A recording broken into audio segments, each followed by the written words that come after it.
We're not advocating becoming a Pauline Christian or a Zoroaster. Yeah, we are. Become all of them. Or a Wear Stoic. all their hats.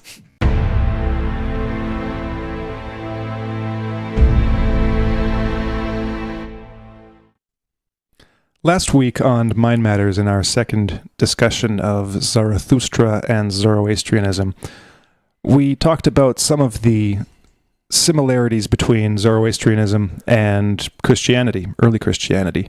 And we got into a little bit from Timothy Ashworth's book, Paul's Necessary Sin, The Experience of Liberation. That will be the book we will be discussing today. But before getting into that, I just wanted to highlight a few things from our shows on Zoroastrianism that will be relevant in the discussion of early Christianity, specifically Paul. So one of the things about Zarathustra was that in his figure, in Zarathustra as a person, we see what is the nature and the purpose of, or the role of, a prophet. And so in Zarathustra, we see that for him it is the ability and the capacity to speak truth and to battle lies. Of course, in Zoroastrianism, there is the kind of fundamental, primordial battle between truth and lies, or good and evil. And so it's the prophet's role to identify that and to speak that, to point out what is wrong, basically to be a guide for kind of the benchmark of what is true and what is false. And the way that happens is that it is revealed within the prophet. So the prophet, typically, a prophet will hear the voice of God and then share that word with the people. Often, as stated in the Bible, often not to the pleasure of the people around him, because he is revealing difficult truths. So one way of putting it, and this was, I believe, in West's book, the Hymns of Zoroaster, one way of putting it is that the prophet is a healer of existence. And as we'll see in Paul's case, for Paul, a prophet is a reconciler, bringing a reconciliation between the world, between people, between humanity and God, or between spirit and the flesh. Another thing that comes out in Zoroastrianism is the nature of spiritual transformation.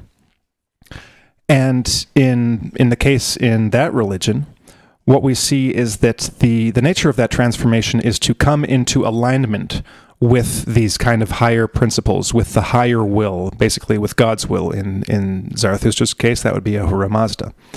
And just a comment on the name Ahura Mazda that we didn't mention in the two shows that we did back the last 2 weeks. The name can be translated as like the mindful Lord or the wise Lord, Lord of wisdom. But another way of translating it, because there are many ways to, is the Lord who takes thought.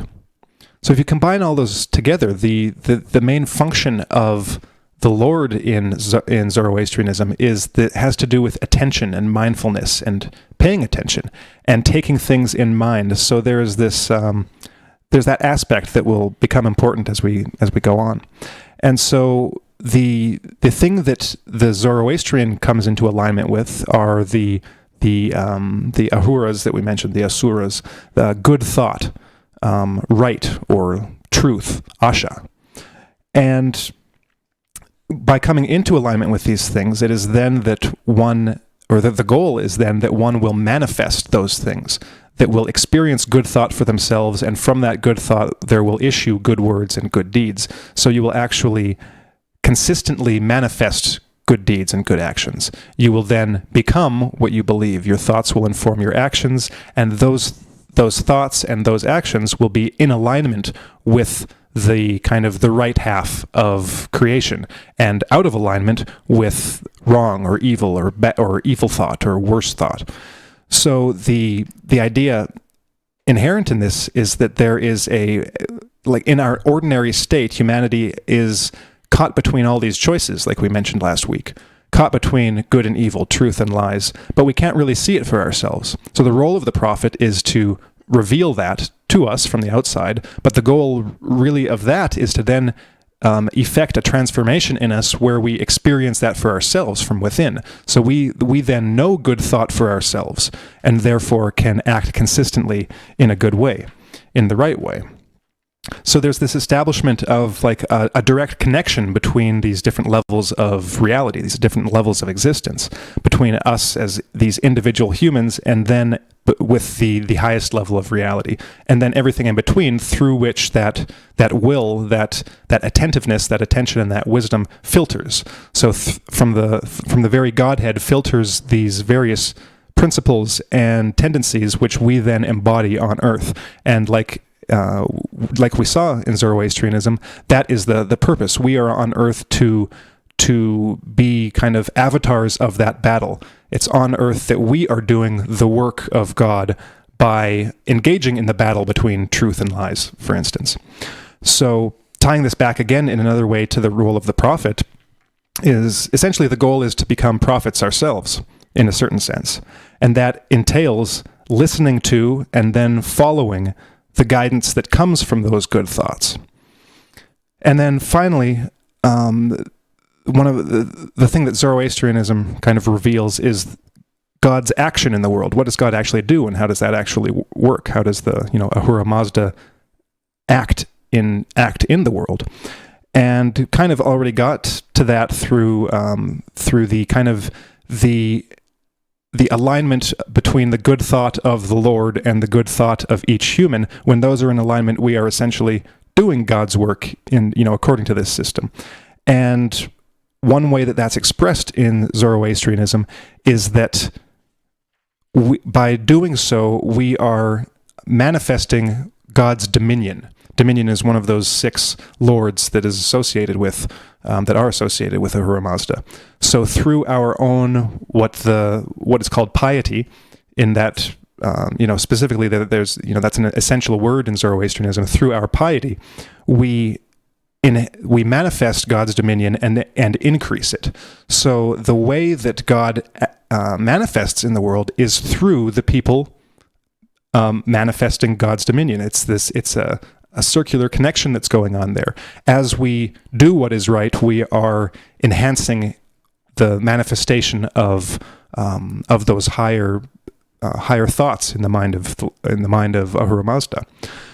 So that's the picture that I got out of looking into Zoroastrianism recently. And coincidentally, or not, that is pretty much, with a few just minor changes of clothes, that's the picture that comes out in this book that we've been reading, Paul's Necessary Sin. A bit of background on the book. Timothy Ashworth is a Quaker, and he has a position at the Woodbrook Quaker Study Center in the UK. And in writing this book, in the work that went into writing this book, he took a slightly novel course, a novel path in order to understand what was going on in Paul's letters.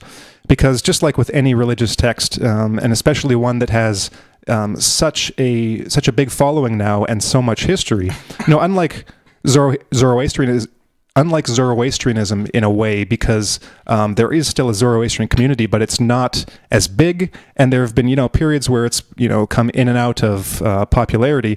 Whereas with Christianity, it's kind of this massive thing that has acquired so much theological speculation and dogma and conclusions that history then influences how we approach these early texts, and often to their detriment, because anyone who reads the kind of Bible scholarship literature can see that even among pretty I'd call them like pretty hardcore Christians, you can like true believers in the sense of their scholarship is basically an extension of their religious practice. Even in scholars like that, you'll see how often they disagree, how often they present new interpretations of what's going on in these texts that contradicts hundreds of years of just tradition.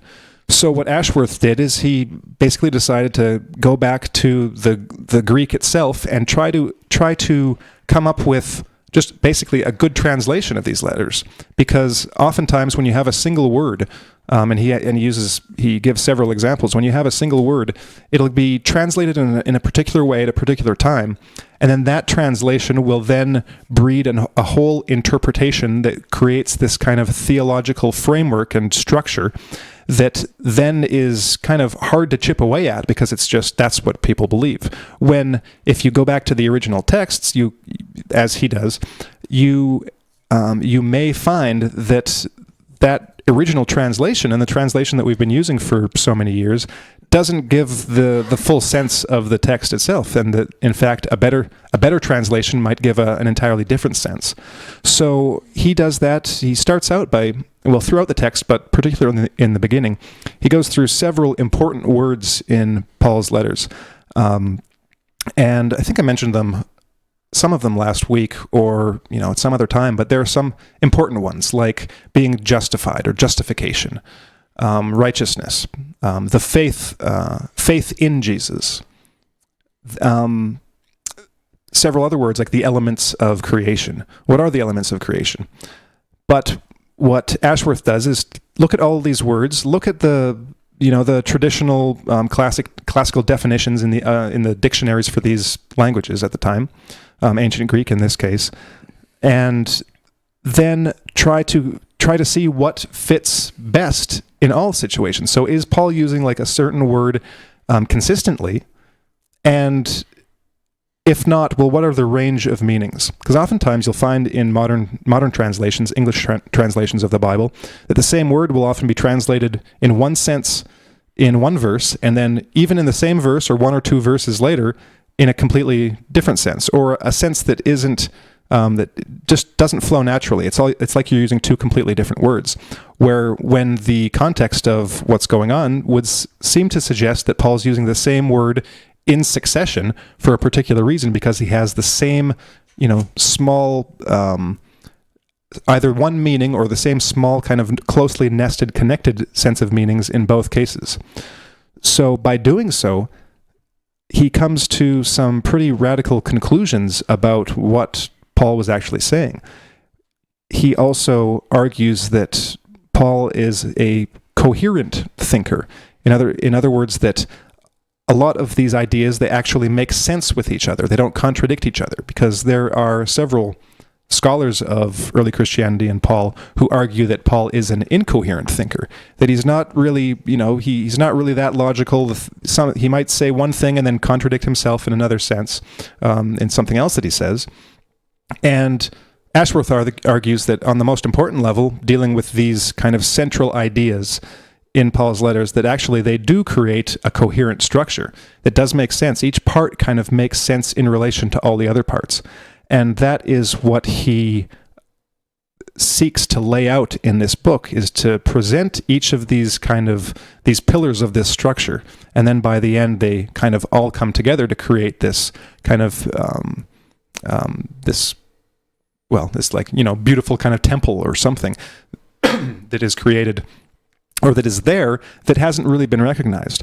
So sometimes he will come to conclusions that other scholars have agreed with. Sometimes he comes to ones that go against the grain, and then a few times he comes up with something that hasn't really been said before. And back when we were doing Truth Perspective, I think I brought up a couple times Troels Engberg Peterson's work, Paul and the Stoics. He's written a few books on Stoicism, and specifically Stoicism's potential influence potential influence on early Christianity. So he wrote a book, Paul and the Stoics, for instance. And his work, while it is strictly in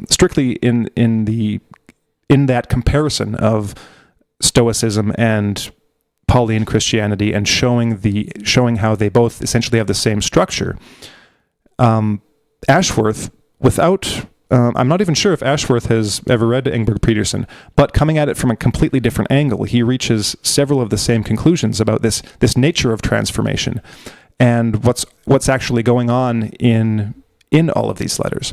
So we're going to just scratch the surface today and get into a bit of what Ashworth describes and what Paul was actually saying in these early letters. So with that said, do you guys have any first thoughts after, reading parts of this book?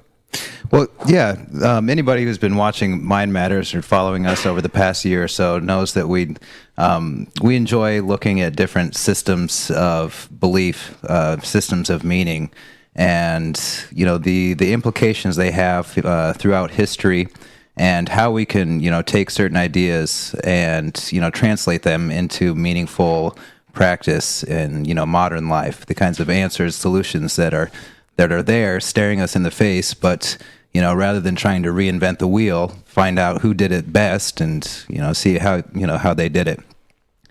And that said, when you're reading this book, Paul's Necessary Sin, you get the idea that, or he really argues that that modern Christianity has kind of been missing the mark in terms of the very fundamental meaning of what Paul was doing, and that there's the only way that you can really discover the system that Paul had, as you said, that there was a system, a coherent system in place for these early Christians, and something very very appealing and very transformative for these early Christians is to get down into the nitty-gritty details and do the work necessary to find the meanings of the words that Paul was using that will make sense throughout the entirety of his letters. And in order to do that, he had to, you have to translate one word and translate the whole sentence and translate, everything, and then continue to try to find something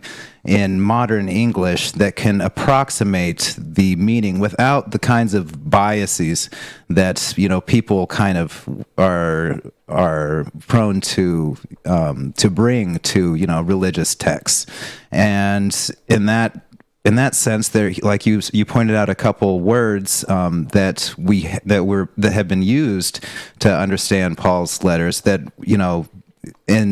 may not have been accurate because they weren't meaningful. It made the passage difficult to read, difficult to understand, and so then you would say, well, he's not a systematic thinker. He just says one thing and then says another thing. Well, the problem isn't necessarily that he's an unsystematic thinker. The problem could be that we just have bad translations of the words he's using. And so he goes through and he kind of just strips away the veil of the meaning of the behind Paul's words, and you find it makes what he says makes sense in terms of modern English. It makes sense in terms of the system of early Christianity, and by doing so, you get a glimpse into the actual coherent narrative that comprised early Christianity, and that when Paul speaks of things like the flesh or the law or various other things, that he's speaking very plainly, and he's not speaking strictly of the Torah when he speaks of the law, and he's not speaking strictly of sin, but he has this very, very particular system that's built out of the Adamic, or the age of Adam, when mankind fell, and the age of Christ, and the Spirit that rejuvenates people and gives them the ability, like you were saying, to prophecy, to tell the truth, and that by adopting the Spirit within, that the Spirit that is both within you and is objectively its own fact. It's an objective thing that allows you to speak the truth, that by doing this you become saved, and then you are able to live a life of faith, but that it's a very systematic, kind of step-by-step thing, that it's not just that now that I proffer belief in Christ, I'm saved, but it's rather that once you have seen this, once the Spirit has lived in you, then that is proof that you are a Christian. That the Spirit was like this defining piece that you couldn't pretend to be a Christian without this, that this was the gifts of the Spirit, the ability to prophecy and to speak in tongues and various other gifts were an objective fact that marked whether or not you were living according to the flesh, or whether you were beginning to grow from the childhood of living under the law of the the law of the Torah, or even the laws of the Gentiles, whatever religious law was there, you were free from that, because now you had an objective, independent existence that was connected to the God of truth, Jesus Christ. Well, did you want to say something, Alan? Or do you? Oh, go ahead. You brought up a whole bunch of interesting things that we could go off in various directions on, Corey. One being that the importance of this Adamic, period of time and this Adamic event. So I hadn't realized prior to reading Ashworth, and I've read a bunch of books on Paul. I wouldn't say I've read a ton, but probably more than the average person. I'll say that. And I hadn't realized the importance of basically that Genesis narrative on Paul's thought. What Ashworth is basically arguing is that the narrative of the fall of mankind, the story of Adam and Eve in the Garden of Eden, is central to Paul's thought, because that basically it is a story that tells the story of mankind. It's almost like itself a parable, but there's some. It's tough because he often takes things figuratively and uses things figuratively. It's hard to get an idea of if Paul even actually believed there was a single man, Adam. Maybe he did, but the way he presents it is, you can take a very modern approach and see it as this totally accurate story or myth about the nature of humanity, the nature of existence. And that informs pretty much all the important things about what Paul is doing. What Paul is presenting is basically a way to reverse the fall. So all of the consequences of what Adam and Eve did are manifest in the way humanity is and has been. And all the negative things about that state that humanity is in are what is reversed with this kind of basically this deposit of the Spirit that the early Christians have. This tidbit, this morsel of the Spirit that is now manifesting itself inside of them, inside of their bodies and their minds.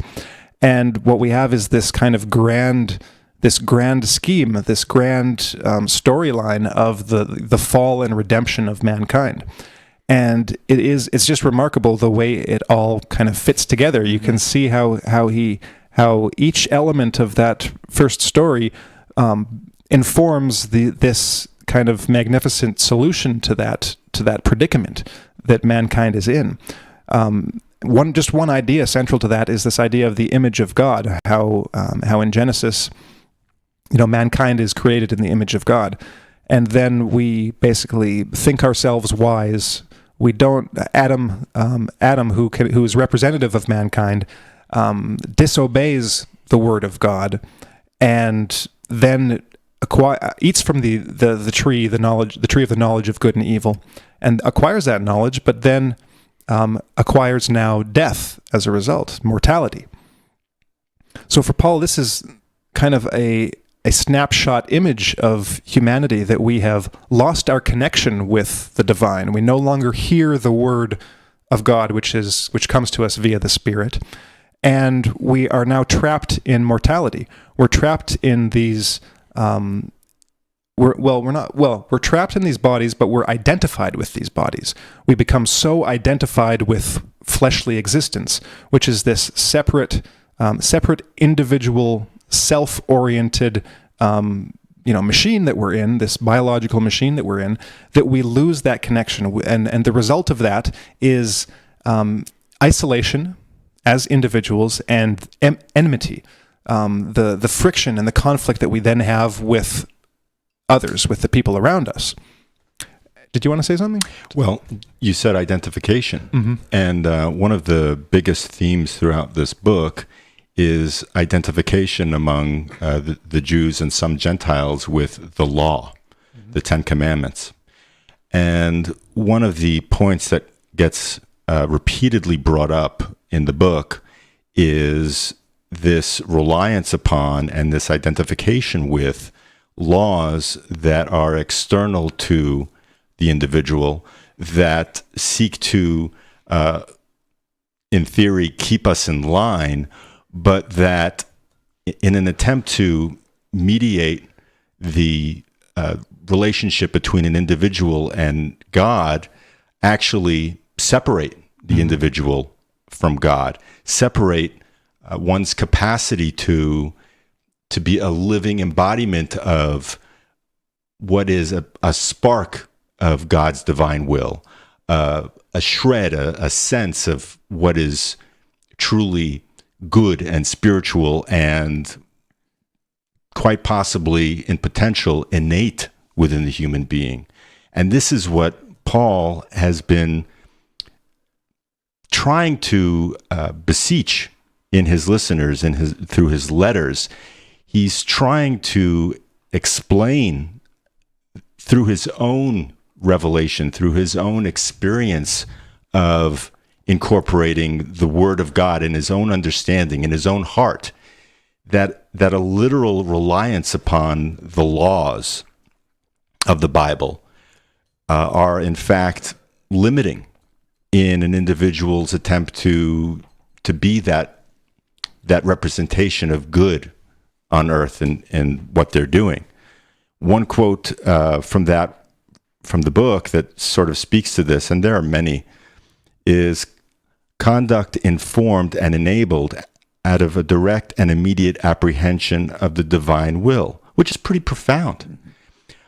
That somehow we as individuals can have that connection, can form that sort of communication that is more or less direct, that is more or less transmitted through prophecy, through the words that Paul was transmitting in his letters. A word about the book itself. It is incredibly rigorous from what I'm used to reading. Mm-hmm. And Ashworth, I think, in writing this, has created a sheer act of love and commitment in looking at other researchers and how they all interpreted what Paul was trying to say through their own translations and through their own filters.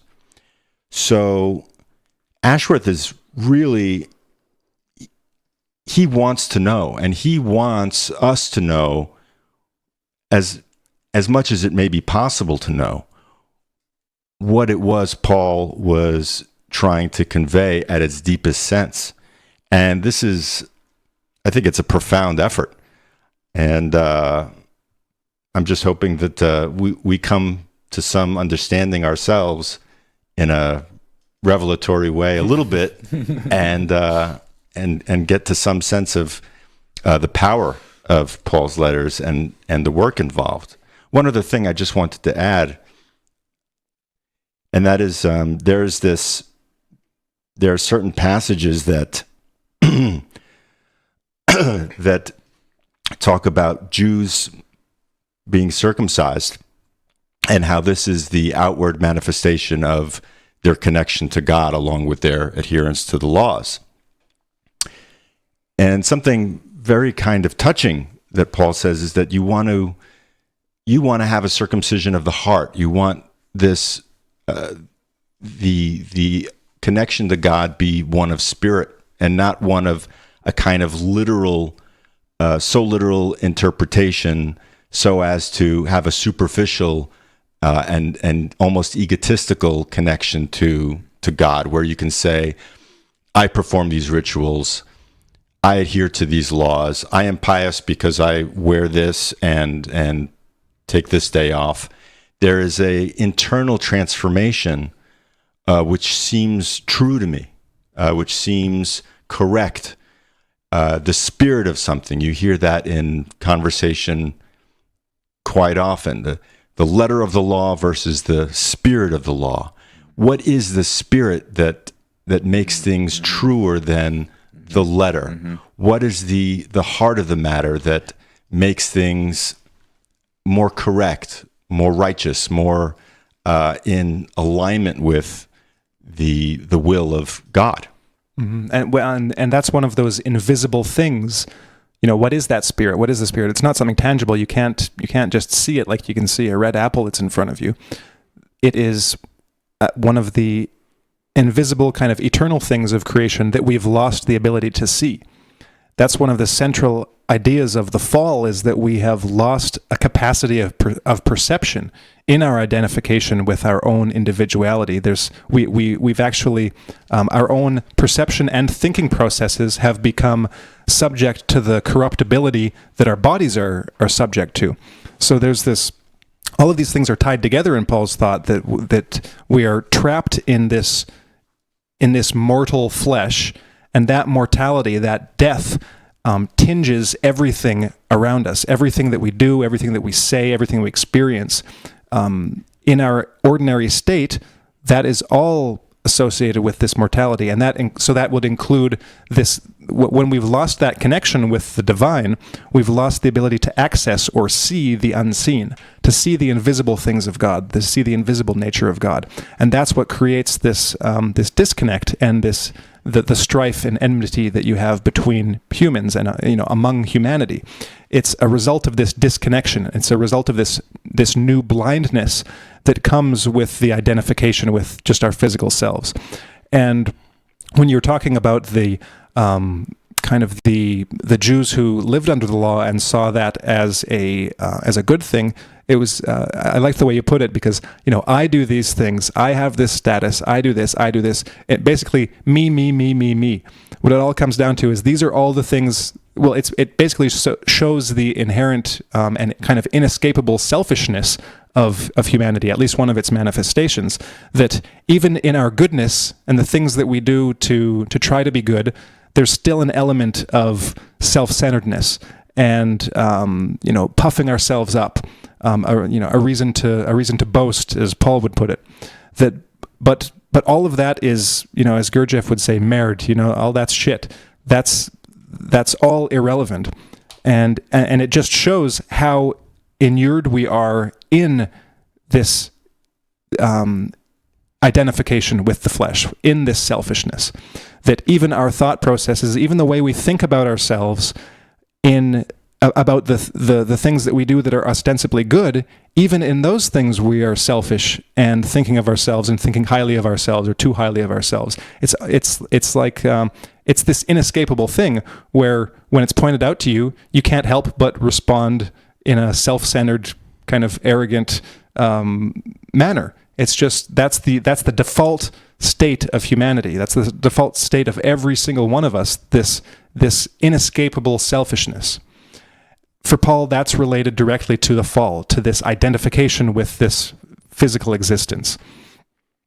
And one, just slightly changing gears a bit, getting back to this idea of, you mentioned like being children under the law. This is an image that Ashworth develops that's very interesting. I like the way he does this, because he's trying to figure out why in some places Paul will be like totally dismissive of the law, of the Torah, or of laws in general, and at other times he speaks of them pretty highly, as if they're a good thing. Well, Ashworth kind of provides the framework for how that all makes sense. Basically, he compares it to childhood, the family dynamic. And interestingly enough, this kind of goes back to the show that we did on world mythologies, Witzel's book, and how central to the mythology that has kind of come down through human traditions for potentially tens of thousands of years, it all comes down to these basically family dynamics. So you find the same thing here, where he gives the example of like a child. When you have a child, it is kind of in this pre-fall state where it is imbued with this this spark of divinity that is seeking knowledge and seeking all knowledge. It just wants to explore. It wants to know everything. because it doesn't know. And so it's got this curiosity and this adventurousness. But children can be too adventurous. They can wander into danger. They can walk out in the middle of the road. They want to see what's on the other side, but they don't see the car coming that could run them over. So it's the childminder or the parent's role to protect that child, to put restrictions on its exploratory behavior. But the child will then inevitably turn against the parent for doing that. It will then get resentful and be like, well, you can't tell me what to do as it grows older. That it's the curse of teenage angst that, why do my parents tell me I can't do this? It doesn't make any sense. I'm just going to go off and do it. Right? That this is the dynamic, this is the conflict between a child's mind and the parent who has more experience and can see more and does it for the child's protection. The adult places limitations and restrictions on the behavior and the extent of the child's exploratory behavior for the child's own good. And that's inevitable. You can't escape that. Children need a childminder. Children need restrictions on their behavior, otherwise they won't survive. But the flip side of that is that the child now experiences that forbiddenness. And oftentimes that, if something's forbidden, it becomes even more desirable. So an experience of this restriction will then often elicit that behavior. The child will now rebel and do the things that are bad for them, specifically and exactly because they have been forbidden to the child. So Paul places that dynamic in this kind of historical, worldly, kind of almost cosmic perspective where humanity itself has been in its childhood. And humanity itself has this exploratory capacity. This essentially is just its free will. But there are certain things that will lead to disaster, basically. There are certain things you do that will screw your life up royally and potentially cut off all your possibilities, in the case of death. It's like, okay, well, you can't do anything now because you've done something extremely stupid and now you're dead. So that's essentially has been the role of the law, is that we have this freedom, we have this, like in Zoroastrianism, all these choices between the good and the evil, between the truth and the lie, but we can't see our way through, like we were talking last week.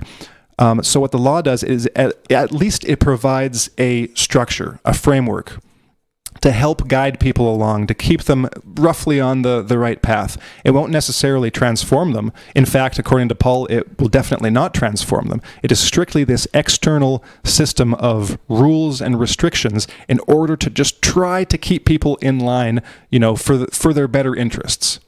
But now along comes the Christ event, the crucifixion and resurrection, where things change. So for Paul, this is a new event. So just like Adam was this kind of cosmic exemplar where his betrayal of God, his rebellion, caused death for all. Now Christ's one action, his right action, as Ashworth translates it, his total faithfulness in the prophetic word that he receives from God, his total embodiment of the word and will of God, that creates a new template. So now that kind of provides the energy so that people can now see for themselves and experience that transformation for themselves, so they can now see the reality of their lives as they've been living them.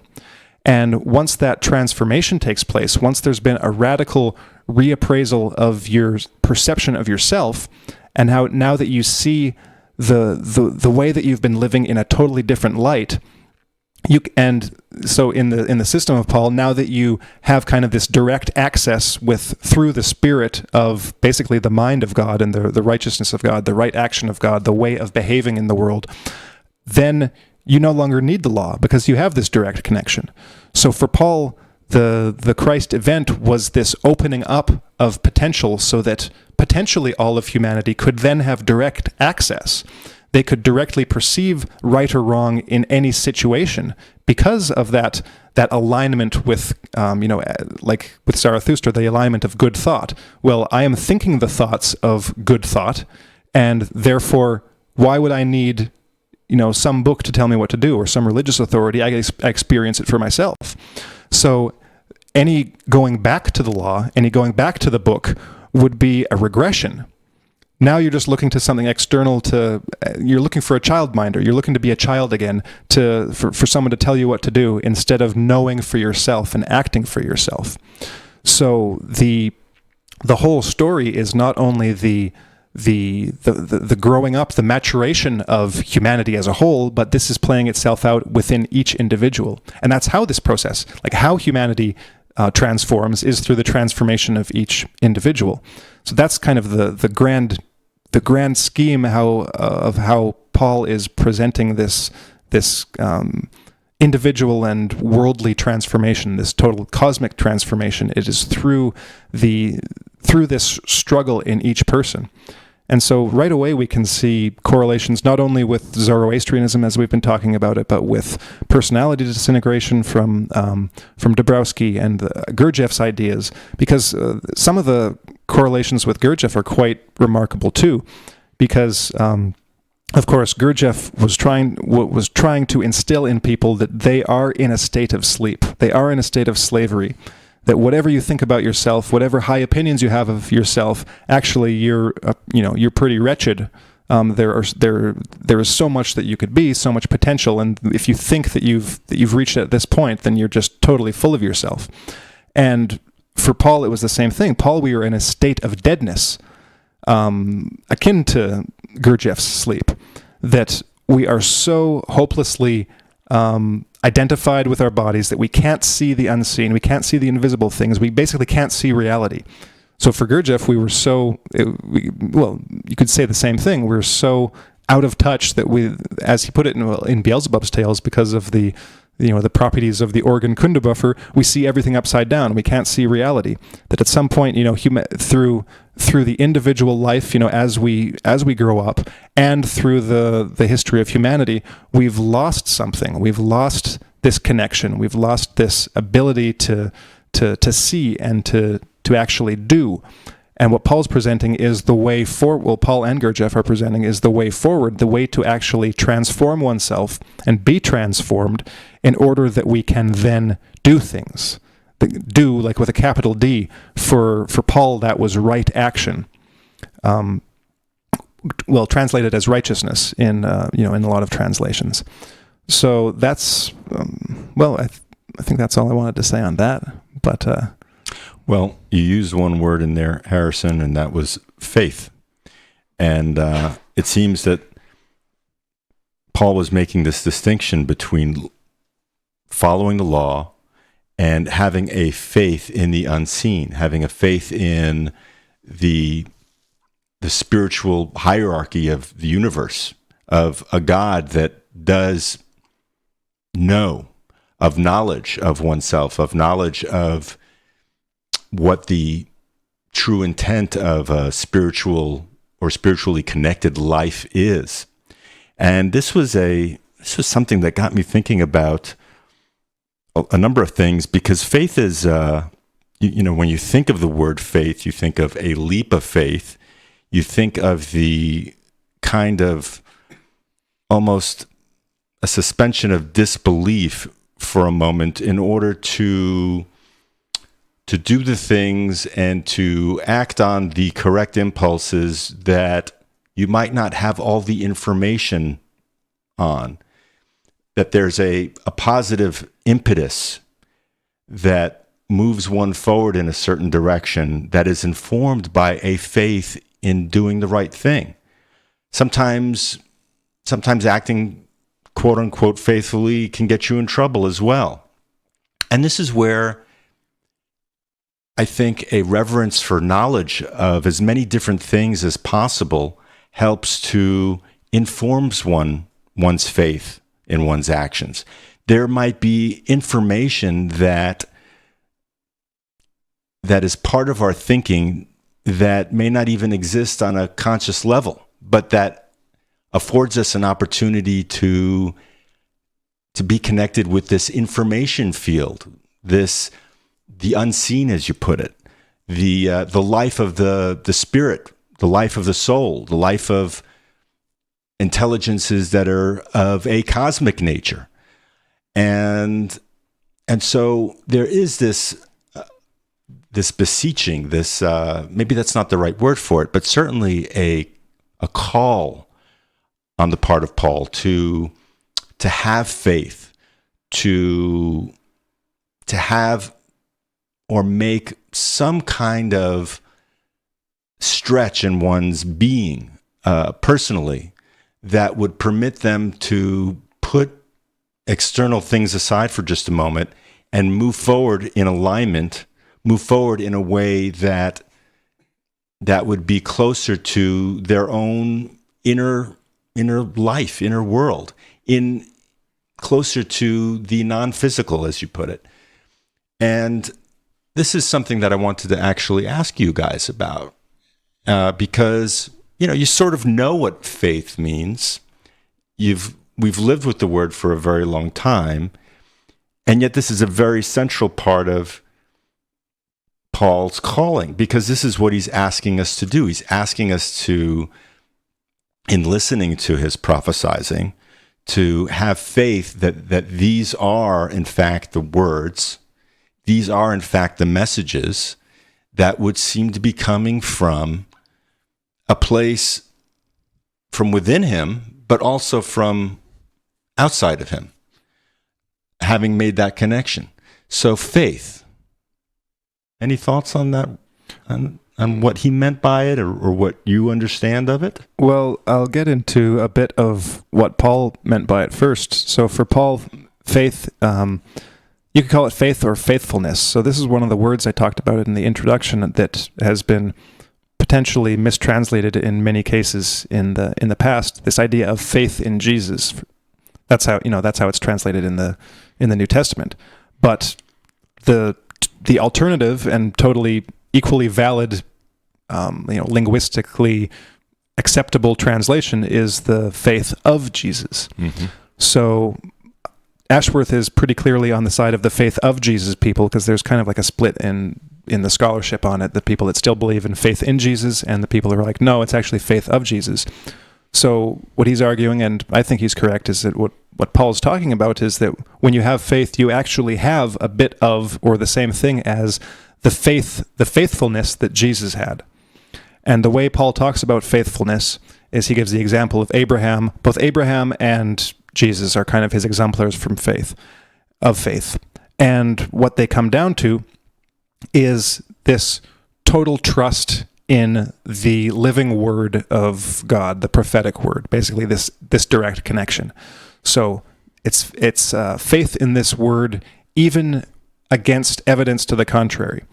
So for Jesus, this was for Paul, for Jesus, this was basically being willing to go to death, to be executed by the very people who he was supposed to be saving. So it seemed like a total disconnect. Well, if this is what I'm actually achieving, like I'm this actor in the grand history of the Judean people, the Israelites, and yet it doesn't seem to be working, right? There's a big disconnect in this story. It's not supposed to be working out this way. But Jesus willingly goes to death, basically becoming a curse, breaking the law, the Torah, by being hung on a tree, being crucified. That it's like there are multiple disconnections in this narrative. It's like this shouldn't be the way it's happening, but for Paul, Jesus has such faith in that living word of God that despite those contradictions, he's sure it must be true. That there's something else going on. Basically, there's more to the story than is evident on the surface of things. So that's the kind of faith that Jesus had, and same with Abraham, who, I believe the story is he was basically supposed to be the father of many nations, essentially, and to be the originator of all these things. And he's this old man, right? He's this old man who finally gets a son, the first miracle, and then God tells him to kill him, to sacrifice him. It's like, well, how am I going to have this progeny, if I kill my son? But But so he goes along with it, and God says, "Oh, no, okay, yeah, you're good. Don't do it." He passed the test. He passed the test. Like the test was that in the face, confronted with this total seeming contradiction between the Word of God, that there is faith in the living Word, faith in that direct connection. So what for Paul, that is the goal basically to have is to have faith in that unseen thing, faith in that living Word, which for me at least, one way of expressing it seems to be faith in the voice of conscience. I think that's one of the kind of direct applications of faithfulness as presented here, is that, well, how do you experience the living Word? Is it like a voice that you hear, talking off to the right side of your head, or is it something that's more felt than directly heard? Maybe a combination of the two. But oftentimes Paul speaks of kind of the Spirit being in our hearts, and there's very many references to the heart, as if and if you just think about what the righteousness, the right action of God is, that comes as a result of this prophetic word and this connection with the Spirit, it's knowing what is right and what is wrong. And how do you know what is right and what is wrong within? Well, it's through your conscience, if you have one, and if you have one that's been developed. So there is this kind of this trust, this unshakable trust, ideally, is what faithfulness is. At least one aspect of what faithfulness is for believers. It is this kind of this unshakable knowledge within oneself of the right thing to do in any given situation, despite what anyone else may say, despite evidence to the contrary. No, this is the right thing to do, even if it's going to your death, because that's the ultimate kind of disconnect with reality. It's like, well, am I doing the right thing? Well, I'm gonna die if I do this, but it actually might be the right thing to do, for the right reason, for the right cause, because no one wants to die, right? No one. How many people willingly go to death and choose it, consciously? Not very many. That's why and I think that's why Paul lays out this kind of very simple Jesus story, the story of this death and crucifixion. It's not even much of a story. It's just a fragment. It's just that basically Jesus was crucified and was brought, was resurrected. You don't have the whole gospel narrative in Paul. It's just these basic elements, almost like these thematic, like essential elements that are presented, and then which have relevance to each individual. Any thoughts on, or any final thoughts, because we're getting to the end of the show here?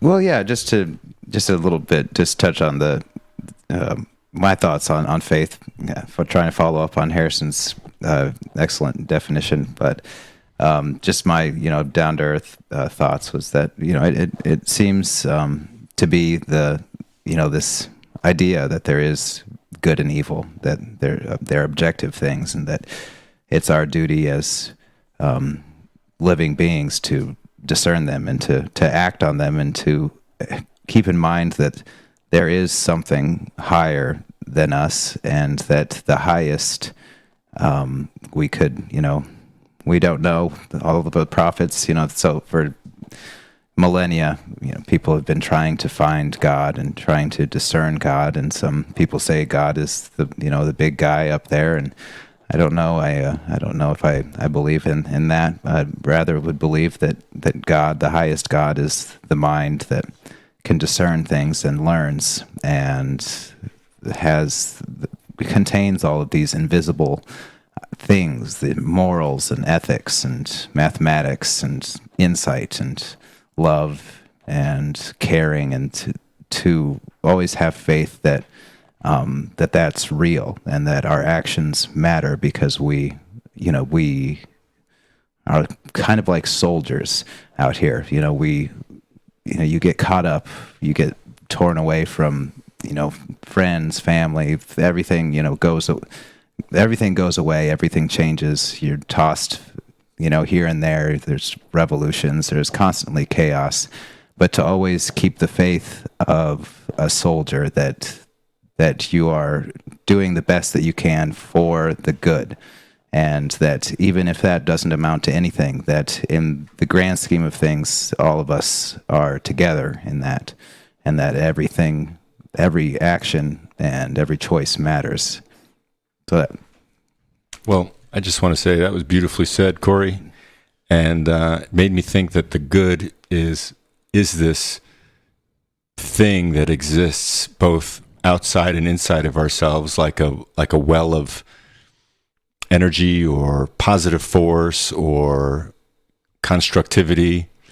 Choose your own adjective, and that there is something that in making these individual choices and discerning between good and bad that we can add to in our daily day-to-day thinking and acting. And that's something that seems to be a ongoing theme with the material we've been looking at and trying to understand for ourselves. And it's very pleasing actually to go from one show to the next and see how nicely all of these texts dovetail one to the other, and to get this grander picture of these figures in history that were able to describe the different parts of the elephant from their respective positions and cultures and times in history, and say, there is something here. There is something here. And we can continue to build on that picture of the elephant in the room with all of these discussions and with the connections that you, dear listener, also make for yourselves. That's the hope of this show, that there are some connections that you can make for yourself. This isn't we're not advocating becoming a Pauline Christian or a Zoroaster. Yeah, we are. Become all of them. Or a Wear Stoic. all their hats. But certainly incorporate whatever you can, whatever makes the most sense. Not in a law-giving way, but hopefully in an inspired way, hopefully in a way that kind of lights up a little thought, a little something in you. Yeah. And with that said, next week we will be coming back to Ashworth, I think. Maybe we'll be getting into a bit more of the actual nature of transformation, what that actually entails for Paul, and the role of an apostle, such as Paul was, an apostle or a prophet, in bringing the word and effecting that transformation in others, and what all that entails and what's going on there. And hopefully, Harrison, it'll be a transformative experience for our listeners. Yes, we'll slam the Spirit of God right into your ear holes. Amen. And see what happens.